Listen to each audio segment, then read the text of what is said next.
आज हम एक्सरसाइज 2.4 का क्वेश्चन नंबर 6 और इसी टॉपिक से रिलेटेड जो कंसेप्चुअल क्वेश्चन बन सकता है वो हम करेंगे।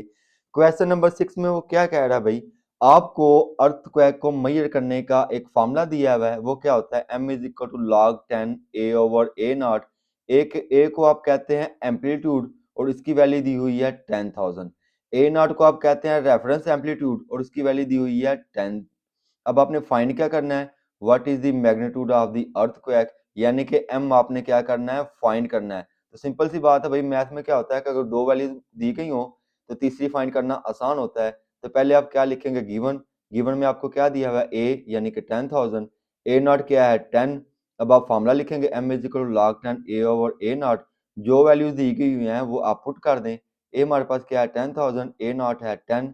अब 10 को 10,000 पे डिवाइड कर देंगे तो क्या आ जाएगा 1000। अब ये कौन सी फॉर्म है, लोगारिथमिक फॉर्म है। इसको आप किस में कन्वर्ट कर लेंगे, एक्सपोनेंशियल फॉर्म में। तो वो कैसे करते हैं, बेस को आप इधर ले जाते हैं, वो m की बेस बन जाएगा यानी कि 10 रेज़ पावर m हो जाएगा और जो रिजल्ट है वो नीचे आ जाता है यानी कि आ जाएगा 10 और 1000। अब आपने क्या करना है, इधर देखें क्या है, बेस 10 है, इधर भी बेस 10 बना दें। वो कैसे करेंगे भाई, इसके फैक्टर बना लेंगे। तो क्या आ जाएगा 10 रेज़ पावर 3। तो 10 जो है वो 10 के साथ कैंसिल हो जाएगा, क्या आ जाएगा m इज इक्वल टू 3। अब इसी से रिलेटेड कंसेप्चुअल क्वेश्चन क्या बन सकता है, रिलेटेड कंसेप्चुअल क्वेश्चन करेंगे। वो क्या लिखा हुआ है मैंने, जापान और चिल में दो अलग अर्थक्वेक जो है रिकॉर्ड किए गए हैं। जापान का मैग्नीट्यूड लिखा हुआ है 6.8, चिल का मैग्नीट्यूड कितना हो सकता है 8.2, ये हमने सपोज किए हुए हैं। तो क्वेश्चन क्या है, क्वेश्चन है चिल का अर्थक्वेक जापान वाले से कितनी मर्तबा ज्यादा है। तो यहाँ पे आपने मेरा एक पॉइंट याद रखना है, वो क्या, मैग्नीट्यूड की मिकदार 1 यूनिट बढ़ाने से ना अर्थक्वेक अर्थक्वेक जो है वो 10 गुना ज्यादा पावरफुल हो जाता है। बात समझ आ गई, मैं फिर रिपीट कर देता हूँ। मैग्नीट्यूड 1 यूनिट बढ़ाने से अर्थक्वेक कितने गुना ज्यादा हो जाता है, 10 गुना। अगर मैं ये पूछूं आपसे कि मैग्नीट्यूड की मिकदार 2 यूनिट हो जाए तो पावर कितनी हो जाएगी, 20। मैं अगर बोलूं कि मैग्नीट्यूड की मिकदार 3 यूनिट हो जाए तो पावर कितनी हो जाएगी, वो आपने कमेंट में लिखना है, ठीक है जी।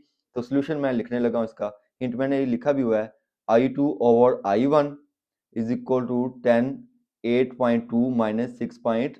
8 यानी कि रेशियो होती है ना वो लॉग में, तो 8.2 को 6.8 से माइनस कर देंगे तो क्या आ जाएगा 1.4।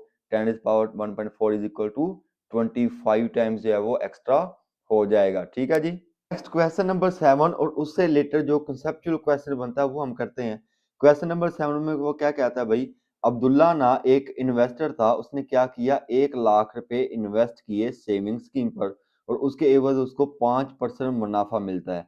वो कहता है कि ये जो 1 लाख रुपए इन्वेस्ट किया ना, कितने सालों बाद डबल हो जाए, यानी कि 1 लाख जो है वो 2 लाख हो जाए कितने सालों में। और इन्वेस्टमेंट का फार्मूला उसने दिया है y is equal to 1 lakh 1.05 whole power t।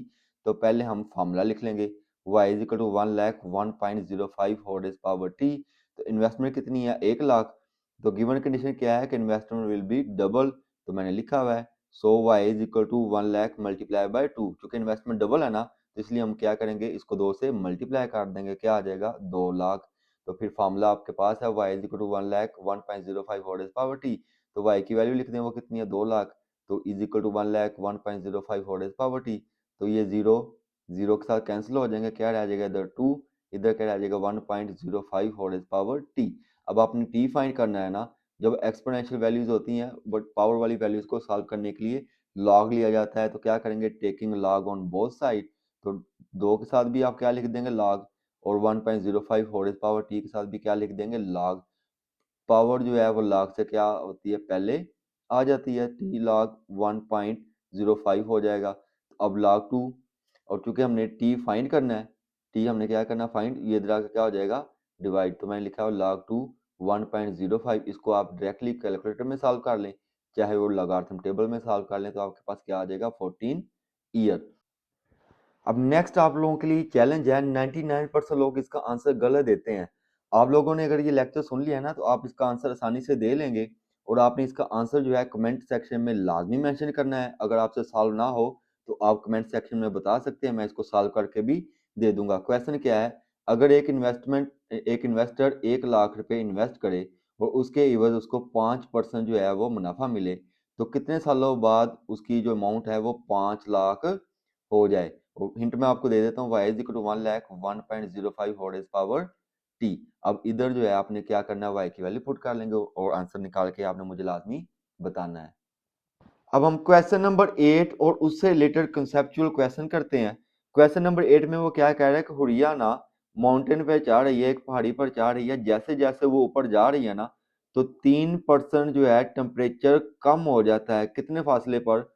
100 metre पर। अब वो कहता है कि 500 मीटर की बुलंदी पर जब वो चली जाए ना तो कितना टेम्परेचर कम हो जाएगा, जबकि जमीन पर टेम्परेचर सी लेवल टेम्परेचर कितना है 20 सेल्सियस। और टेम्परेचर को कैलकुलेट करने का उसने फार्मूला भी दिया हुआ है, T is equal to T1 multiply 0.97 H/100।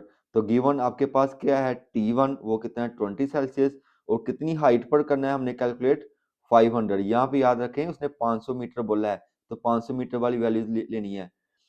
तो हाइट आपके पास आ गई 500, तो आप फॉर्मूले में पुट कर दें, T is equal to T1 multiply 0.97। H हमारे पास कितना है 500, ठीक है जी। तो वो वैल्यू पुट कर दी आपने, 100 को 500 पे डिवाइड कर देंगे तो क्या आ जाएगा 5। अब इसको हल करने के दो मेथड हैं, एक तो एक्सपोनेंशियल है, दूसरा लोगारिथमिक है। दोनों तरीकों से करते हैं।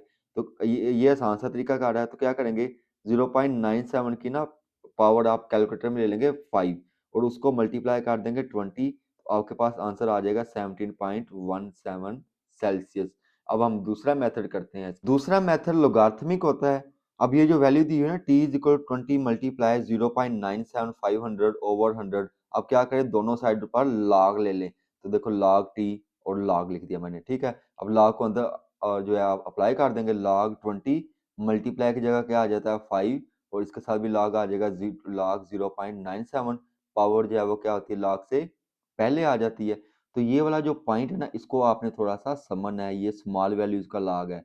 स्मॉल वैल्यूज का लॉग कैसे लेते हैं भाई, आपने पहले पॉइंट से पहले देखना है कितने नंबर है, जीरो है ना, तो यानी कि आपके पास कैरेक्टरिस्टिक क्या आ जाएगा -1। तो जब आपके पास छोटी वैल्यू होती है ना तो -1 प्लस जो मंटीसा आएगा ना वो करना है, ठीक है। फिर सुन ले, जब स्मॉल वैल्यूज हो तो आपके पास जो भी कैरेक्टरिस्टिक आता है ना वो लिखते हैं और प्लस लिखते हैं। अब क्या करेंगे 97 को, इसके आगे कोई डिजिट नहीं है ना, 97 को देख लेंगे जीरो में और किस में, लोगारिथमिक टेबल में। तो ये आपके पास लोगारिथमिक टेबल है, तो ये आपका आ गया 97। 97 को किस में देखना है, जीरो में। तो क्या यार 9868, ठीक है जी, नजर आ रहा है ना आपको। ये मैं ऊपर कर देता हूँ, 9868 आ गया आपके पास 9868। अब इसको कैलकुलेटर में सॉल्व कर लें तो क्या आएगा -0.0132। तो इसकी जगह हमने log 0.97 की जगह लिख दिया 0.0132। इसको 5 से मल्टीप्लाई कर दें तो क्या आ जाएगा 0.066। अब इसको 1.30, क्योंकि ये तो आसान था ना कैलकुलेटर में, 20 को जीरो में देखेंगे तो 20 को जीरो में हम देख लेते हैं, ये इधर आएगा जी। ये किधर गया, ये 20 को जीरो में देखें तो क्या आएगा 3010। तो चूंकि इसका कैरेक्टरिस्टिक 1 है तो 1.3010। कैलकुलेटर में जब हम इसको सॉल्व करेंगे तो आपके पास क्या आ जाएगा 1.235। टी हमने फाइंड करना है तो लॉग इधर आकर हो जाएगा एंटी लॉग। एंटी लॉग के लिए आपने पॉइंट के बाद वाली वैल्यू देखनी होती है, यानी कि 23 को आपने किस में देखना है 5 में, और किस टेबल में, एंटी लॉग वाले टेबल में। तो ये एंटी लॉग वाला टेबल आ गया। तो किसको किस में देखना है भाई 23 को। तो ये आप देखें ऐसे कॉलम से नीचे की तरफ आते जाते हैं। 23 को किस में देखना है हमने 5 में, तो ये आपका 5 आ गया। 5 से नीचे की जानब आए, ये 23 को आगे की जानब ले आए, ठीक है। तो क्या आ जाएगा, आ जा भाई आ जा नीचे आ गए। ये मेरे पास आ गया 1718, ठीक है। तो वो आपने, मैंने 7 लिखा हुआ कोई इशू नहीं होता, 1718 आ गया। अब पॉइंट से पहले चूंकि एक डिजिट है ना तो और जब एंटी लॉग लेते हैं तो रिवर्स प्रोसेस करते हैं, 1 में 1 प्लस कर देंगे तो क्या आ जाएगा 2। तो दो डिजिट छोड़ के आप क्या लगा देंगे पॉइंट, तो इसको राउंड ऑफ करके 17 सेल्सियस आपका आंसर आ जाएगा। अब इससे रिलेटेड जो कंसेप्चुअल क्वेश्चन है वो क्या है भाई, अब इस टॉपिक से रिलेटेड कोई किसी भी तरह का क्वेश्चन आ जाएगा तो आप आसानी से हल कर लेंगे। मैंने एक कंसेप्चुअल क्वेश्चन आपके लिए लिखा हुआ है, उसका आंसर आपने खुद सॉल्व करके कमेंट में लिखना है। अगर नहीं होगा सॉल्व तो कमेंट में बता देना, मैं आपको उसका सलूशन भी दे दूंगा। आपने सारी चीज़ें यही लेनी है।